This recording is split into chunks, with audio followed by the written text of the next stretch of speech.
Hi, everybody. Today is Wednesday, March 5th, 2025, and our friend Paul Carrick Roberts is back with us. Welcome back, Paul. Thank you. Thank you, Nemo. Let's get started, Paul, with the policy of tariffs on the part of the Trump administration. We had the tariffs on Canada, Mexico, and China. And here is the response from the Chinese embassy in the United States, in which they're talking about if war is what the United States wants, be it a tariff war, a trade war, or any type of war, we're ready to fight it till the end. What's your understanding of what's going on and the repercussions of these sort of tariffs on the part of the United States on China, for example? Well, Trump's position on the tariff issue is that we're subjected to the tariffs of other countries, but we tend to run a free trade policy. So we have to leave our borders open without any protection of our industries, but the rest of the world doesn't. And so he says this is not equitable, and he's going to raise our tariffs to match those that are imposed on us. So there's nothing wrong with that position. And I don't understand why everybody is trying to make Trump out to be some kind of a monster, because he's going to reply to the tariffs of other countries with American tariffs. And now, this whole issue of tariffs, as best as I recollect, Nima, arose in China because of the substantial difference in the trade balance that we have with China. We have a dramatic trade deficit with China. And someone in Trump's first term put it in his head that this has something to do with the Chinese taking advantage of us in some way. And so Trump thinks that we have to do something about that. And so he hit on tariffs. Well, I've tried to give a different explanation, hoping it would reach him, that the reason the American trade deficit with China is so unfavorable to the United States is the fact that Wall Street forced American manufacturing firms to relocate the manufacturing in China.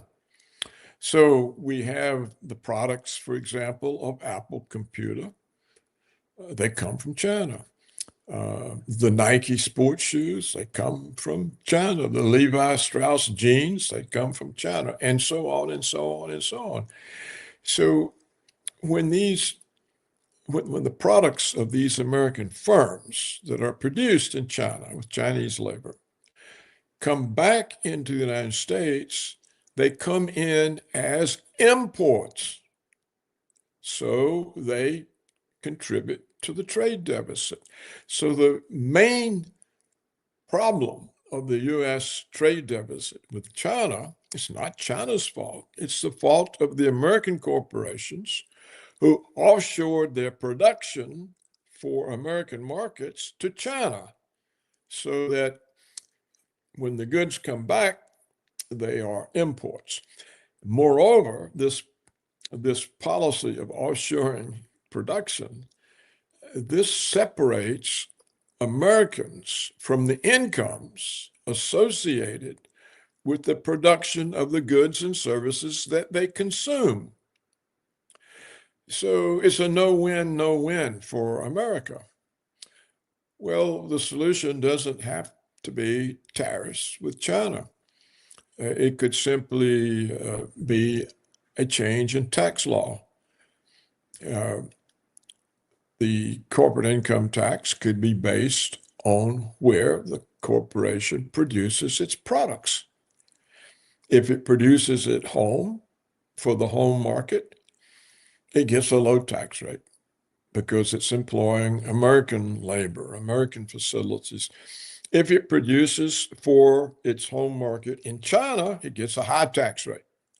And so you could calculate the tax rate to offset whatever the lower labor cost, lower compliance costs, lower environmental costs that the firms are benefiting from producing offshore in China or Mexico or other parts of Asia.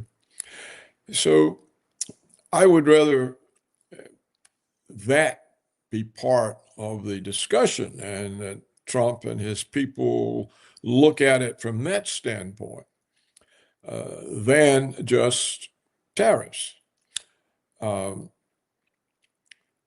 I think he was kind of forced into picking on China because of Russiagate, which was picturing him as some kind of a Russian agent. So taking on China was a way of showing patriotism, showing he was an American. He was, again, that was a product of the Democrats' propaganda that pushed him into getting tough with China. He had to get tough with somebody if his own FBI is accusing him of being a Russian agent. So I don't think this crisis is worth all of the talk it gets.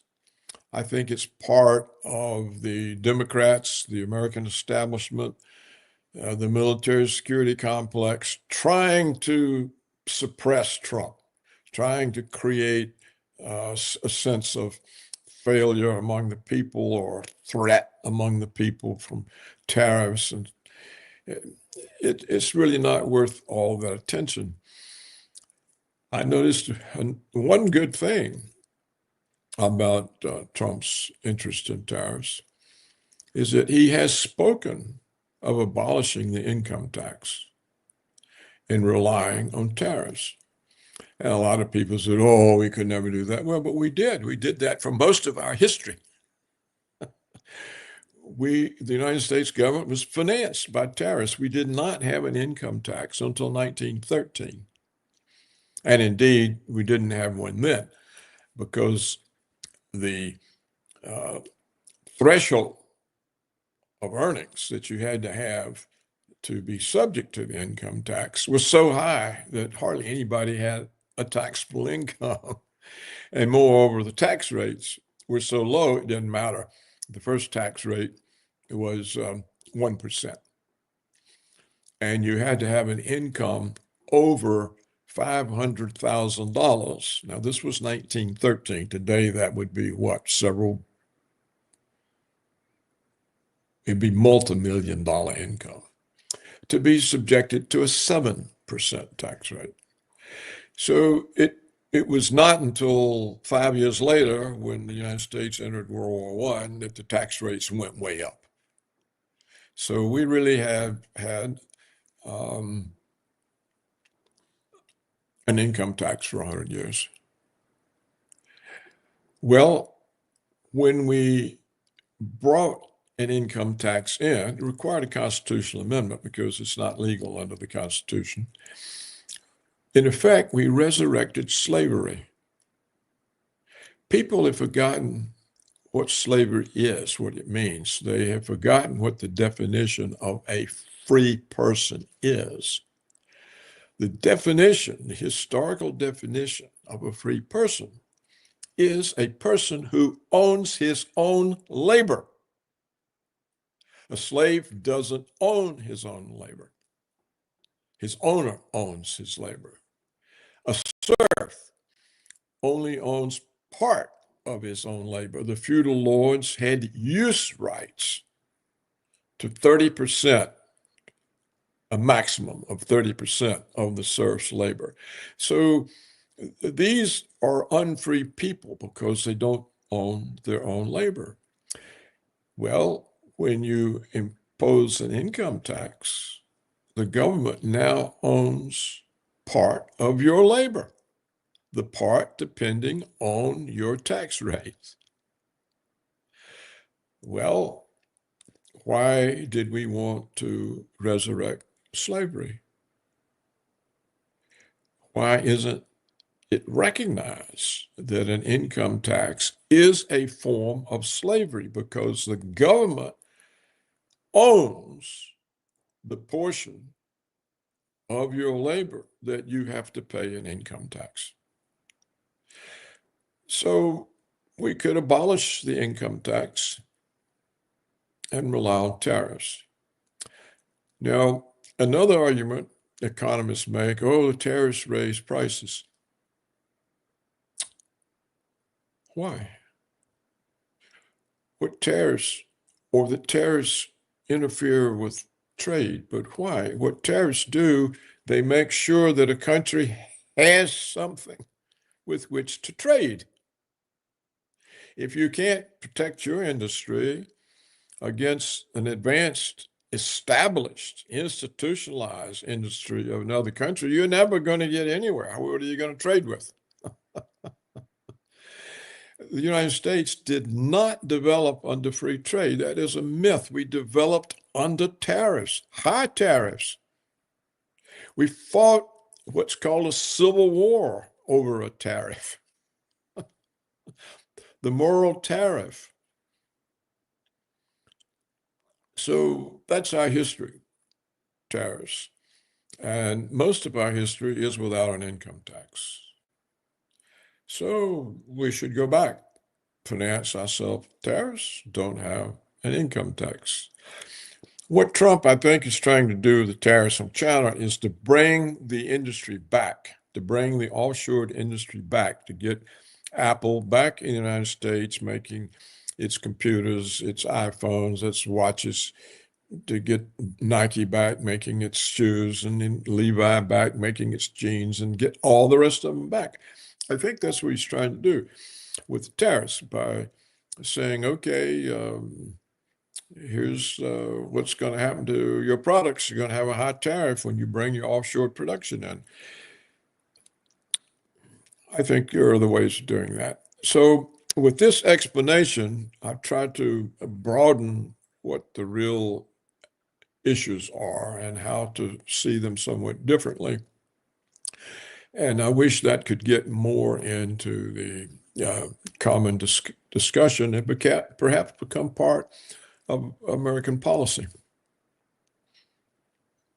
Do you see that this is the same sort of policy toward Canada and Mexico? Because in his first term, he tried to renegotiate NAFTA with Canada and Mexico. Right now, he said that it's great right now. We have renegotiated, and it's going to work for us. Right now, he wants to, I don't know, renegotiate the renegotiation on what he has done in his first term. What is that about? Well, I don't really know.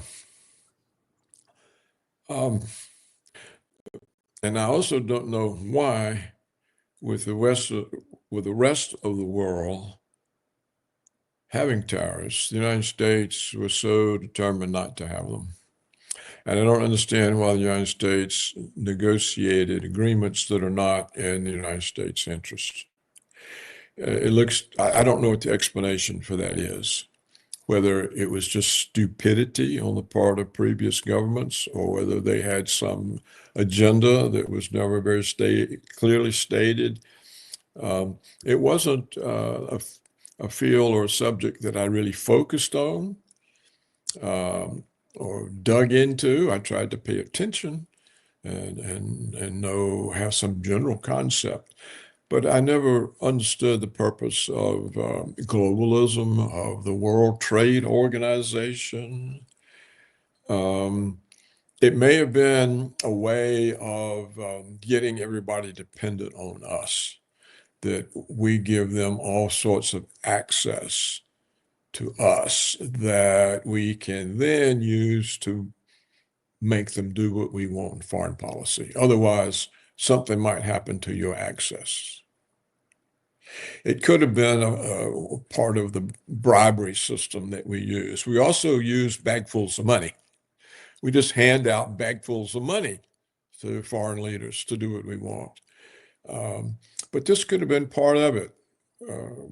It's a way of giving advantages to people that we can then use over their head.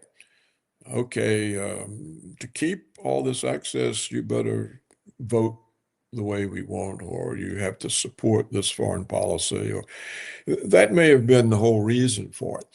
And of course, it's been going on long enough.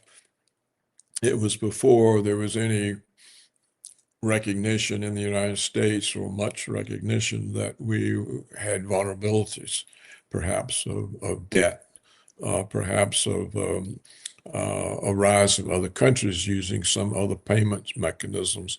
It was when we were just simply it, and there wasn't anything else.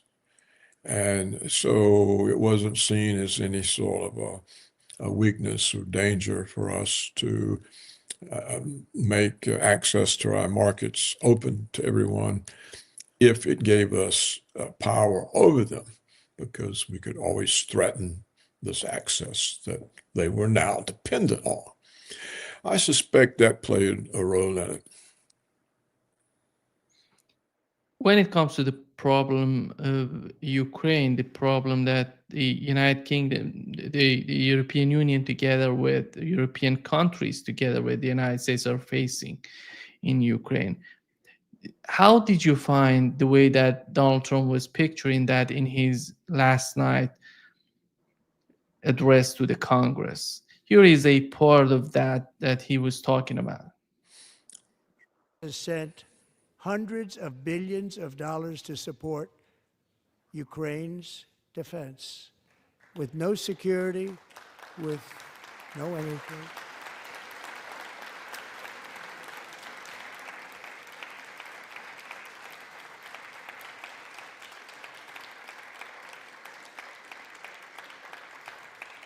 Do you want to keep it going for another 5 years? Yeah, you would say Pocahontas says yes. Has sadly spent more money buying Russian oil and gas than they have spent on defending Ukraine, by far. Think of that. They've spent more buying Russian oil and gas than they have defending. And we've spent perhaps $350 billion, like taking candy from a baby. That's what happened. And they've spent $100 billion. What a difference that is. And we have an ocean separating us, and they don't. But we're getting along very well with them, and lots of good things are happening. Biden has authorized more money in this fight than Europe has spent, by billions and billions of dollars. It's hard to believe that they wouldn't have stopped it and said at some point, come on, let's equalize. You got to be equal to us. But that didn't happen. Yeah. Your take, how did you find it, Paul?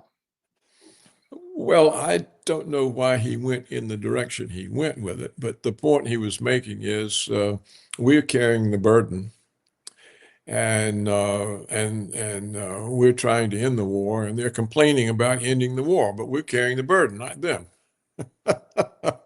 I think that's the point he's making, and that's what comes across. I would have made the point differently. I would have made the point that what he often makes this point, that we need this war, doesn't serve any American purpose. It brought a huge risk of falling into actual war with Russia, which would have been nuclear and would mean the end of the Western world. What is the point of it? What has been gained by all of this conflict in Ukraine? Who's benefiting other than the military security complex, other than the Zionist neoconservative agenda of American hegemony? Look, he should have said, look what you Democrats did. You used Ukraine as a weapon against Russia. This is evil. It's reckless. It's unjustifiable. That's what he should have said.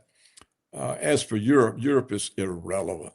Europe is finished. There's not a single European party in office that has the support of the people. The parties that are trying to emerge are called right wing. Why? because they're against the ruling establishment. And to call somebody right-wing is a way of demonizing them.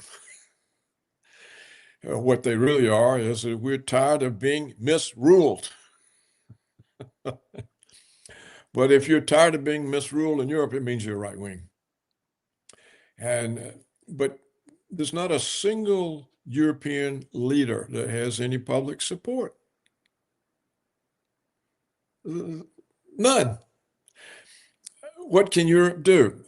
The European leaders themselves have already said they gave all their weapons to Ukraine. So how are they going to go fight Russia? They haven't got any weapons left. There's nothing left for them to give to Ukraine. Why give Ukraine weapons? There's no possibility of Ukraine ever defeating Russia. Putin is not even fighting a real war. He's done nothing in 3 years to make it impossible for the Ukrainian government to be in Kiev or to even exist. He's done nothing to prevent Ukraine from conducting the war. He lets them conduct the war and fights them kilometer by kilometer on the battlefield. This is about the most stupid way to conduct a conflict. Why? Oh, because Putin doesn't want to confirm the Western propaganda that he's invading Ukraine and he's going to take over Europe. So the notion that Europe could fight Russia is so silly. It's ridiculous. Why do they want to fight Russia? Suppose Europe were somehow miraculously to win. What would they do with Russia? What does Russia want with Europe? There's endless problems. There's nothing there but problems. In fact, Europeans are disappearing under the flood of immigrant invaders. The entire cultures are at risk. The entire population is changing. Crime is everywhere. The governments are lined up with the immigrant invaders against their own citizens. The British won't protect their kids from being raped by rape gangs. The same thing in Norway, in Sweden. Who wants Europe? What's there? Nothing. There's no economic strength. There's no military strength. They were American puppets used by America. Trump doesn't agree with that policy. He doesn't see the world in terms of blocks gaining hegemony over other blocks. He sees it as we make deals, we both get richer. We get richer. What's all this fighting about? It runs up deficits. It blocks business opportunities. No one benefits. Russia's doing nothing to us. We are not Ukraine. Why are we in a proxy war with Russia? It makes no sense. It obviously makes no sense. It only makes sense to the people who still have the Cold War mentality that somehow America has to prevail over Russia, or else the world comes to an end. This sort of Cold War mentality that is a product of the Cold War, that still exists. There's this idiot, McFaul, who was an ambassador to Russia, I think, in the Michael Biden. McFaul. Yeah, he was a complete nutcase. He doesn't know anything. He's indoctrinated with, the power, the Cold War. The Russians are out to get us. We have to get them first. And this is the essence of American foreign policy experts, because it's what they grew up with. It's all they know. They can't think outside the box they were raised in. And McFaul is one of the most ridiculous of all of them. I mean, it's hard to believe how this guy ever got anywhere. Well, I think that as far as Trump and Putin are concerned, they don't want war. If they don't want war, it's going to be hard to have one. So unless somehow Washington over the years has done such a good job of teaching Russians not to trust Washington, so that Putin can't bring himself to trust Trump enough to make an agreement, that's possible. Why should Russia trust Washington? I can't think of a single reason. And so they may not trust Trump. And so we may not be able to unfold this agreement. But nevertheless, if Trump pulls out of support for this conflict, which Washington initiated, not Russia, the conflict's going to end because Europe can't support it. And if Europe goes in a different direction from Trump, that's the end of NATO, which we don't need. We haven't needed it since 1991, so it's already lived more than 3 decades too long. It has no purpose in the world, and the Democrats under the Biden regime were trying to move NATO, which is supposed to be the North Atlantic Treaty Organization. They were moving it into the Far East. They were making it into a weapon of American hegemony. Well, Trump, he wants American hegemony through business. If you can do better than us, fine. If you can't, fine. So all of the discussion in the intellectual classes is ridiculous. They're locked in the past. And Trump is saying, I'm not locked in the past. I'm not part of that. We're not part of that. It's changing. This is what he means. So I hope that Putin will trust him and see that if the two of them come to agreement, the whole thing's over. It doesn't matter what anybody in Europe thinks. It doesn't matter what anybody in the Democratic Party thinks or any so-called foreign affairs expert thinks. They're all irrelevant. It's up to 2 people, Trump and Putin. That's it. The rest of them don't count. It doesn't matter what they think. If Trump and Putin say it's over, it's over. It's that simple. I think Trump knows that. So we'll see. Of course, the American establishment will do everything it can to block Trump. It will do everything it can to cause a problem. They'll tell every lie. I mean, CBS can't even report the president's speech without just filling it full of lies that they assert. There's no media in the West, but the people are learning that. Now that the subsidies to the American media from USAID are stopped, what's going to support this media other than pharmaceutical advertisements?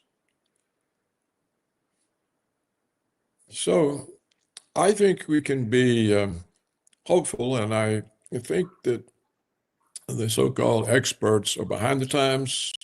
They don't understand the situation. They're locked into old, outmoded, wrong ways of thinking. They're in a box they were placed in after World War II, and they've never been able to get out of it. And McFaul is a perfect example. And so they're useless. They don't understand the situation. They can't say anything intelligent about it. Their solution is just more war. Why does Europe want war? What does Europe get out of a war with Russia for Ukraine? Really? They won't defend their own borders from immigrant invaders, and they want to go defend Ukraine? You have to be insane.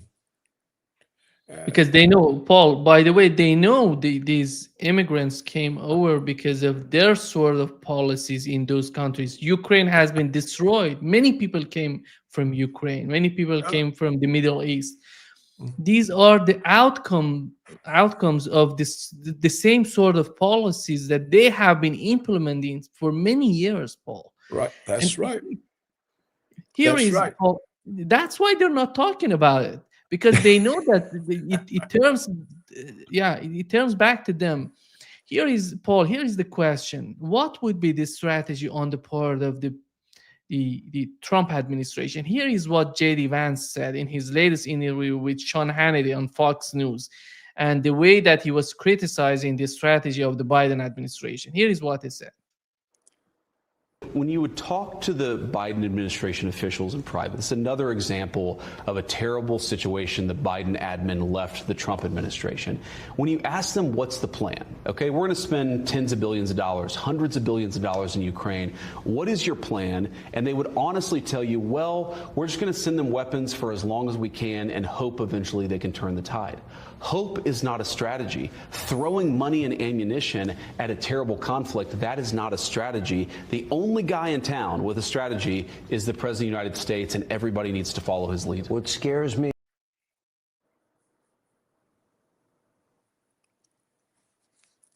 Yeah, here is what he said, criticizing the Biden administration. And from what we've seen so far from the Trump administration, they're trying to make a deal with Ukraine and a deal with Russia at the same time. They're talking about a broader picture, a bigger picture of what's going on. And Donald Trump is talking about rare earth, talking about minerals that can bring some sort of change to the way that the United States can compete with China in terms of AI and semiconductors, which we know that the most of these minerals and rare earth are located in the eastern part of Ukraine under the control of Russia. But after all, if he wants some sort of deal, there has to be a Ukrainian party in that deal. That's why he's pushing, in my opinion, for that sort of deal.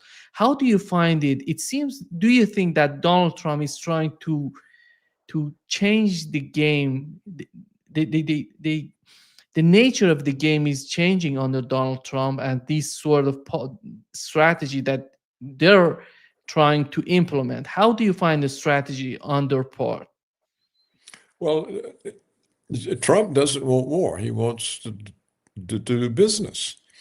He says, look, we lose all these economic opportunities with Russia from sanctions. Europe is being ruined by our sanctions on Russia. The weaponization of the dollar, which makes sanctions possible, is leading to the formation of BRICS, which excludes us and may lead to a different means of international settlement, a different reserve currency or an alternative to the dollar. It undermines our power. Why do we want a conflict that's working in every way against us and not for us? So yes, he wants to change it. Now, all this talk about the rare earth, I don't think there's any in Ukraine. There may be some in the Russian parts of Ukraine. No doubt we would like to have some source of it because most of it is in China. And if we're having difficulties with China, then that is a threat to us to be cut off from these types of things, which I don't think China has done. They may have restricted somewhat the supply in response to some of the aggressive talk against them. I don't know for sure. But the whole idea of Trump is, look, what do we get for the $350 billion? And where is it, by the way? We can't account for it. Whose pockets did it go into? We can't. But what do we get for it? Nothing. So we'll take the rare earths. That's what we'll get for it. But it doesn't look like Ukraine really has any. So I don't know who told Trump that Ukraine had rare earths and we could somehow make a deal. But the deal is not, that's immaterial. That's an immaterial part of the deal. The bigger deal is you open up the world. You get rid of sanctions. So we have deals with Russia. We have deals with the BRICS. I mean, what's the point of the BRICS? If the BRICS is a response to the sanctions, it's a response to the American hostility toward Russia. BRICS is a Russian creation. It's a response to being excluded from the West. Well, if Trump stops that insane American policy, there's no reason for BRICS. There's no reason to worry about an alternative currency. The world's accustomed to using the dollar. If it's no longer threatening to countries to use the dollar, they'll use it because it's convenient. The institutions exist. Everybody already has it. We don't have to go invent a new one. It's very difficult to come up with a reserve currency right now. Whose would it be? Would it be Russia's, China's, India's? Not one of those countries would agree to another country's because it gives that country power. So I think that we don't have to put any real emphasis on rare earths or Trump trying to get something back for all the money that got flushed down a toilet in Ukraine or in somebody's Swiss bank account or wherever it went. I think that we just have to hope that Putin and Trump can trust one another and say, okay, the war's over, and that Trump can simply accept the Russian terms. I don't see any reason not to accept the Russian terms. They have not taken Ukraine. They've taken the Russian parts that were always part of Russia. And they've said no NATO, and the country has to be demilitarized. Well, I think that's the situation with Austria. If Austria can live like that and has for decades, why can't Ukraine? There's no reason that Ukraine has to be in NATO. There's no reason for NATO. None. There's no reason for NATO. If there's going to be a war between the United States and Russia, it's going to be intercontinental ballistic missiles. And NATO is useless. NATO would simply mean Europe also gets totally destroyed. NATO can't prevent Russian missiles from hitting the United States. It has no purpose. Its purpose dates back to 1950 or even the end of World War II. The Red Army had overrun the Wehrmacht, driven them out of Russia, overran all of Eastern Europe, and was in Berlin. And the Americans, they almost got stopped at the Battle of the Bulge. So people said, what are we going to do? This Russian army is huge. And it just made mincemeat out of the Wehrmacht. And what are we going to do? What are we going to do? So NATO. The whole thing was a mistake from day one. And Eisenhower pointed out in 1961 that the difficulty is that in our previous wars, when the war is over, we demobilized.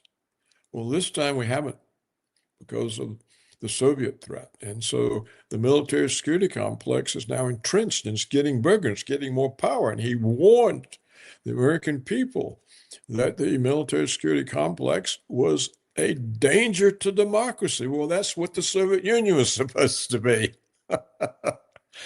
So, opposing the Soviet Union, we created our own internal danger to democracy, according to Eisenhower. I mean, this is not some kind of a nutcase. This is a five-star general, commander of our troops in World War II and all of that.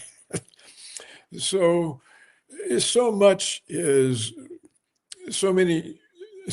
based on mistakes of the past. So you get mistakes and you pile more mistakes and you pile more mistakes and you pile more, and then people can't even think straight anymore. They're all lost in this. Well, we're fortunate. It doesn't seem to be affecting Trump.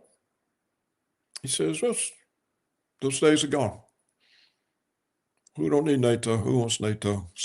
It's a bother. The minute sanction stops, BRICS stops. Why do you need BRICS? So in the minute Trump doesn't send any more weapons to Ukraine, the conflict stops. I mean, the conflict can stop easily simply by Trump. No more weapons, period, none. The Europeans have already said, we don't have any. We already gave them all our weapons. We can't even defend ourselves. What are we going to do if Russia does attack? So you see, I think we have to move the discussion out of the old boxes that they've got thought trapped in. People can't think outside the box because that's what they were indoctrinated in school and in their government jobs. And just those boxes, get rid of them. They're not there. They don't make any sense. There's no reason for conflict between the West and Russia. None at all. Russia did not start that war. We started that war. We forced it on to Russia. How can anybody forget, Nima, that in the last few months of 2021 and the first few months of 2022, Putin and Lavrov were begging for a mutual security agreement with the West. They begged Washington, they begged the EU, they begged NATO. They did everything and they got a cold shoulder. That is why the war happened, because we had spent 8 years while Putin trusted the Minsk agreement building up a Ukrainian army, and we were about to sick it on the two breakaway republics. Forced Putin's hand. He wasn't ready. He wasn't prepared. He didn't even have the forces ready.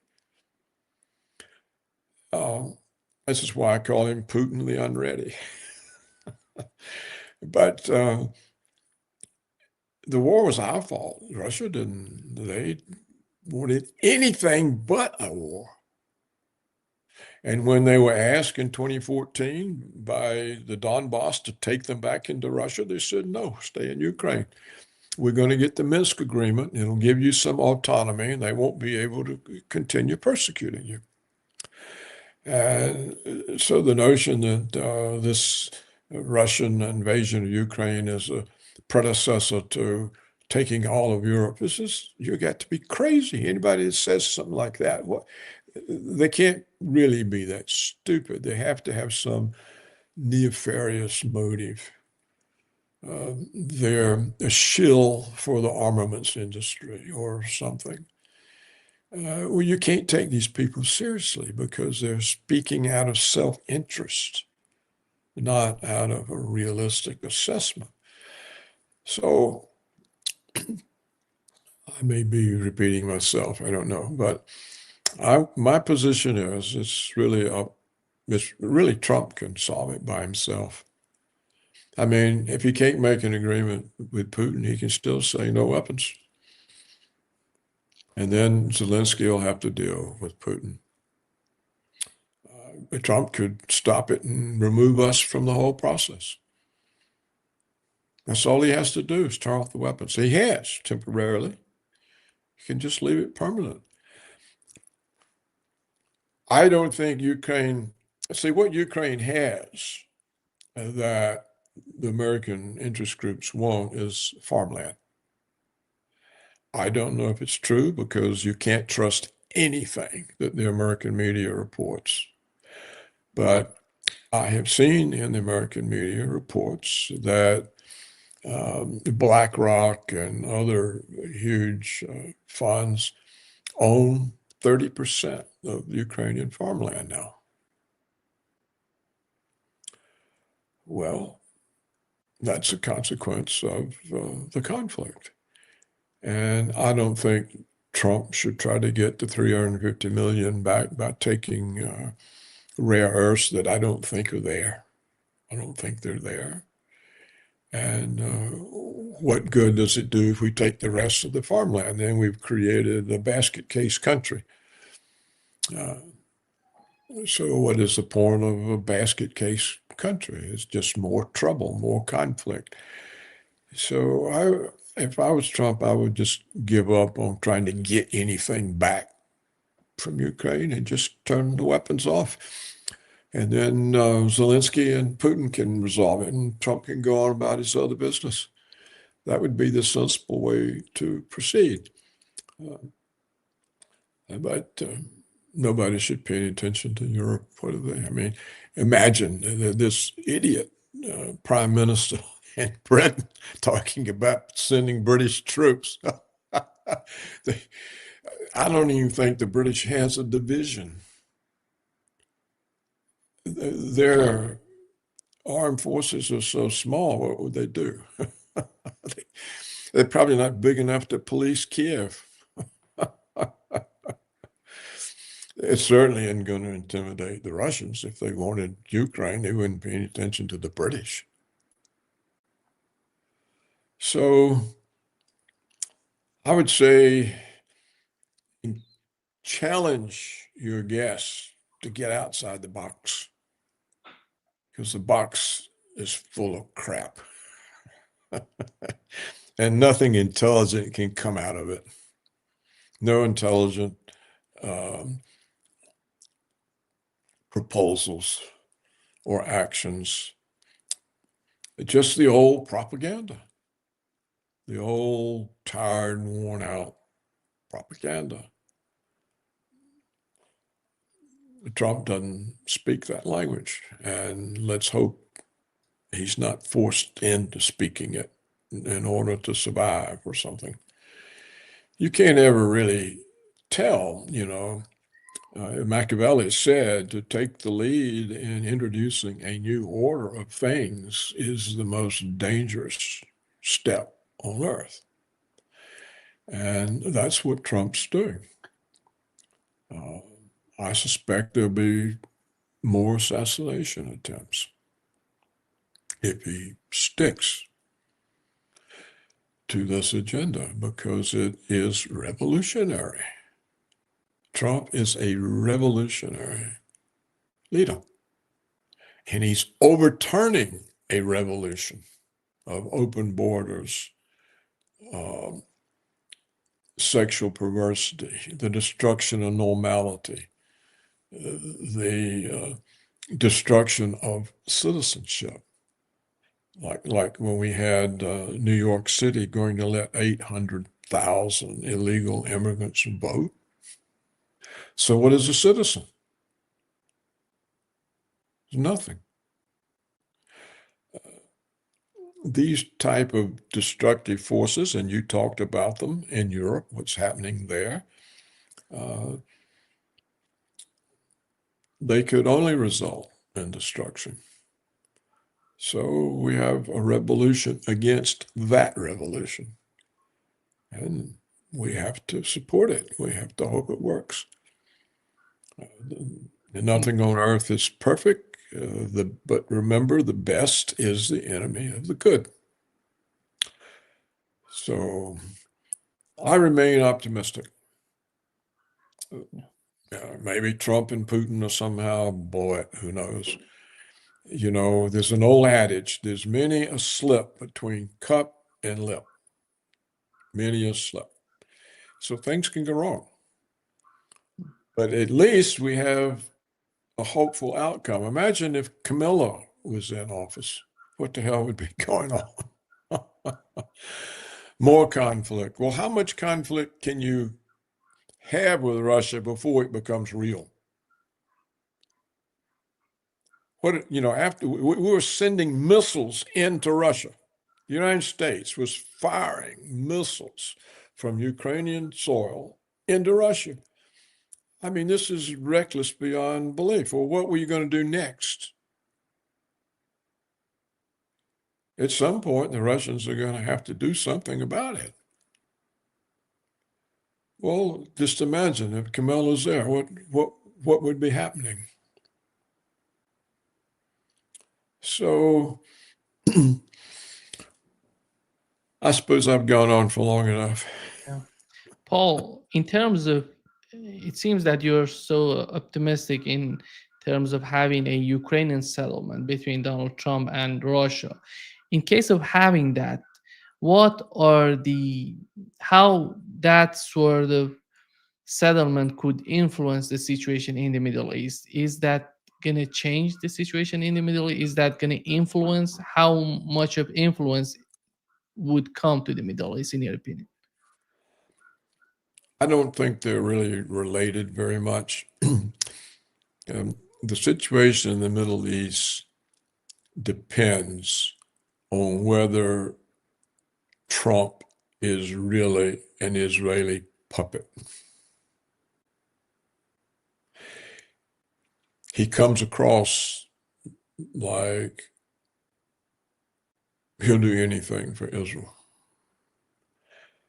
But this could be a strategy to keep them off his back while he's got everybody else on his back.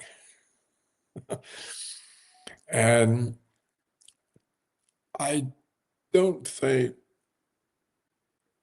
I think Trump has too strong of an ego to be anybody's puppet. I wouldn't be surprised if once he handles this other thing, he reads the riot act to Netanyahu. Because Trump knows if he gets into a war, his whole focus is off his agenda. He now has to be on the war. And the notion of reducing the deficit is gone because wars are expensive. So I think there is a good chance that once Trump deals with the Democrats here, deals with Ukraine, or leaves it between Zelensky and Putin, he will tell Netanyahu to cool it, that's it. And as Trump is forceful and decisive, you know, he threw Zelensky out of the White House. In his speech last night, he rubbed the Democrats' faces in it. I mean, he just shamed them. He's not afraid. And so I would imagine Israel is going to be told to cool it or else. And or else means no weapons, no money, no more no more diplomatic support. I just don't think he wants to take on all these things at once. There's too many arrows to dodge. So now maybe that's foolish. Maybe the Jews just control too much of America for Trump to be able to do anything. A lot of people think that. They think the Jews just have total control. They control Wall Street and finance and universities and entertainment and the media and what don't they? And people think that What can Trump do about that type of power? They control the Congress. Look, the Congress last night, the Democrats booing the President of the United States. These are the same people that gave Netanyahu 53 standing ovations. So on the surface, it does make the Jews look all powerful. The President of the United States goes in and he gets boo, boo, boo. And Netanyahu, a mass murderer at least, if not an architect of a genocide, he gets 53 standing ovations. That was only a few months ago, really. Well, this hurts the Democrats. I mean, what does an American think of that? But it also sort of supports the notion that the Jews are just all powerful.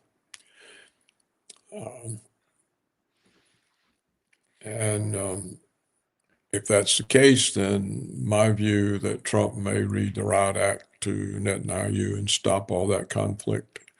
See, what it's all about in the Middle East is greater Israel. Israel is just always trying to expand.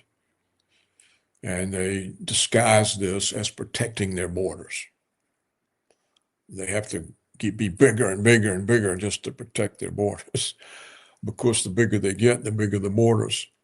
And of course, the Israeli population isn't that large. So you can very quickly end up with borders bigger than you can protect. So it doesn't make any sense. But I think Trump could very easily wind that down too. And the reason is that he doesn't think in terms of 20th century power politics.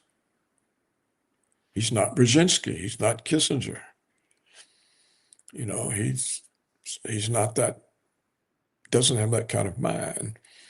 And so I am ready to be optimistic for a while. If I see that it's unrealistic, that this position of being optimistic is unrealistic, I'll very quickly change. But for now, I say let's be realistic. Anybody who throws Zelensky out of the White House and tell Europe they're irrelevant, he's got my vote. Yeah. Thank you so much, Paul, for being with us today. Great pleasure, as always. Yes, it's always a pleasure to be on with you. You have good questions, son. I think you're a very positive influence, and I appreciate you. Take care, Paul. Bye-bye. All right. Goodbye for now. Goodbye.